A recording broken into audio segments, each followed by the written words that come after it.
Hey everyone, welcome back. Hope you're having a fantastic day so far. So Social Security is going to receive a big shakeup in 2026, and there are going to be three big changes that may surprise some beneficiaries of Social Security. In today's video, we are going to be breaking down everything that you need to know. But before we go ahead and dive into for today, if you would like to explore potential huge savings in your Medicare plan, then you might want to consider giving Chapter a call today with that number up there on the screen. You see, historically speaking, people who have worked with Chapter have saved right around $1,100 on their Medicare plan. So what do you have to lose? Give Chapter a call today with that number up there on the screen. That number is 612-895-2101. That once again is 612-895-2101. And again, on average, people who have worked with Chapter have saved right around $1,100 on their Medicare plan. So what do you have to lose? The call is completely free, and thank you to Chapter for sponsoring today's video. Okay, so diving right into it for today. So 2026 is right around the corner, and there are three big changes coming to Social Security that might actually surprise some retirees. So we're going to go ahead and dive into it for today. In this article from the Motley Fool, they say that Social Security gets a shakeup in 2026, and three changes may surprise retirees. So let's go ahead and dive into it with the first one here. The first one is that some workers will pay more in Social Security taxes in 2026. So they say that Nationwide Retirement Institute reports that 74% of surveyed adults incorrectly mark the following statement false: workers pay Social Security taxes on all of their income. That is a common misconception. While the program receives most revenue, more than 90% from a payroll tax deduction, the amount of income subject to that tax is limited by law. So importantly, the maximum taxable earnings limit generally increases each year to account for increases in the average wage. For instance, the payroll tax applies to $176,100 in 2025, which is up from $168,000 in 2024. Workers generally owe 6.2% of earnings below the maximum, but any income above the limit is not taxed. Someone who makes $200,000 this year will owe the same amount as someone who earns $2 million per year. And of course, that is one of the big changes that some lawmakers want to make, in 2026 or moving forward. This is mostly a leftist or Democratic idea, is taxing those who earn more money, because right now you're only paying the 6.2 to 12.4% payroll tax into Social Security on the first $170,000 or so that you earn. So someone earning, let's say, like $20 million per year, they're paying the exact same amount of money into the Social Security Trust Fund as someone who earns $170,000 per year. They want to make it so any earnings above, let's say, like $250,000 or $400,000 per year, once again gets taxed into the Social Security Trust Fund. That way we can keep it solvent for a longer period of time. And most Americans actually, believe it or not, agree with that idea as well. If you poll Republican voters, if you poll Democrat voters, both Republican voters and both Democrat voters agree with that idea. However, as far as lawmakers in DC go, most Republicans disagree with increasing taxes on those earning above $250,000 per year or $400,000 per year. They have other ideas as far as Social Security reform goes. Now, the article here goes on to say that the Social Security Board of Trustees estimates that the maximum taxable earnings limit will be $183,600 in 2026, in which case the maximum amount someone could owe in taxes would be $11,383.20, up from $10,918.20 in 2025.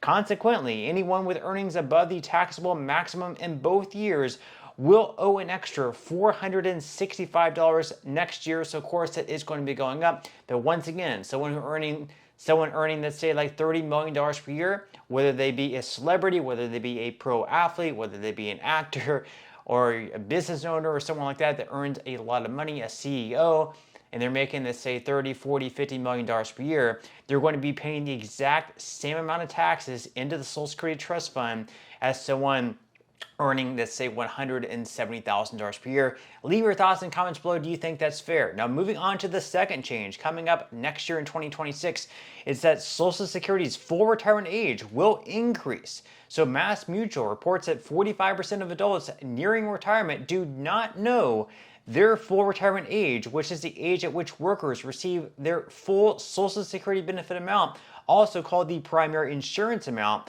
Workers who claim Social Security before FRA will get a smaller benefit, and those who claim after FRA but no later than age 70 will get a bigger benefit. So the earliest you can start collecting Social Security, of course, is 62.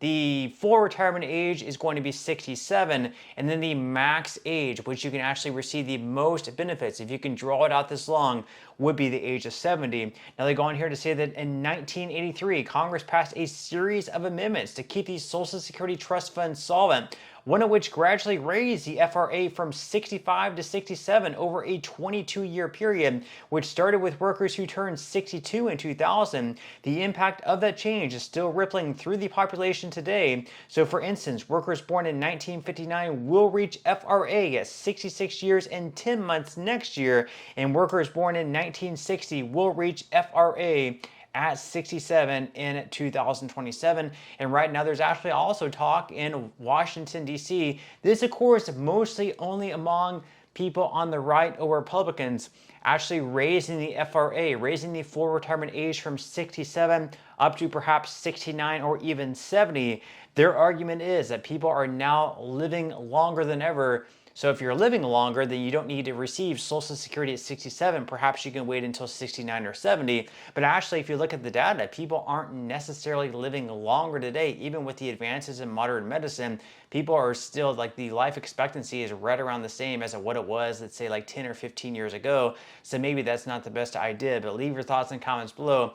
And finally, the third, a big change coming up next year in 2026 that might surprise some retirees is that Social Security benefits will get a cost of living adjustment in 2026. This is one I would actually disagree with, because I don't think many people are going to be all that surprised by a COLA, being that we've been receiving these pretty much every single year. Sure, there were a few years in there where there was no cost of living adjustment at all, whenever there wasn't inflation taking place, or there was, deflation taking place. But over the past few years, COLAs have been a big thing. So I don't think too many people are really going to be surprised by this. But they go on here to say that Nationwide Retirement Institute reports 66% of surveyed adults incorrectly marked the following statement false.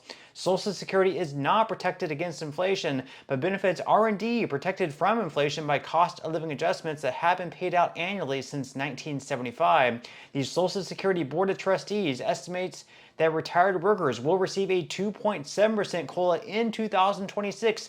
In that scenario, the average monthly benefit would increase from about $2,007 in July 2025 to $2,061 in January 2026. That means the average retired worker would receive an additional $54 per month, or $648 for the full year. And COLAs are based on how the Consumer Price Index for urban wage earners and clerical workers changes in the third quarter of the previous year. For instance, CPIW inflation measured 2.5% in the third quarter for 2024, so Social Security benefits increased by 2.5% in 2025. The third quarter ends in September, so the Social Security Administration won't announce the official COLA for 2026 until the middle of October. And once again, people are surprised by the fact that there are still cost of living adjustments, although the actual question was that Social Security benefits are protected against inflation. There's actually a pretty good argument to be made that even though we are receiving the cost of living adjustments on an annual basis,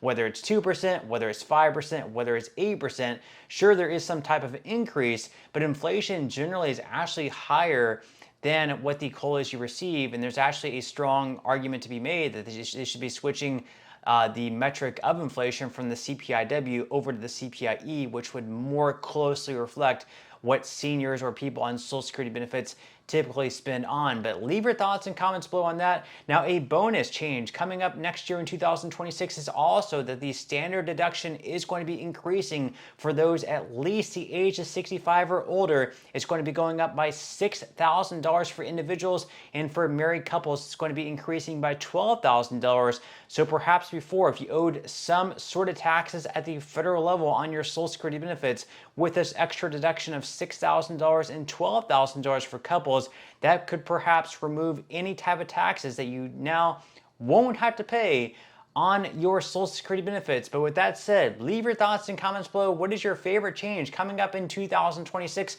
What are some other changes you would like to see take place next year? Leave your thoughts and comments below. But that's all we have for today's video, and I will see you in the next one.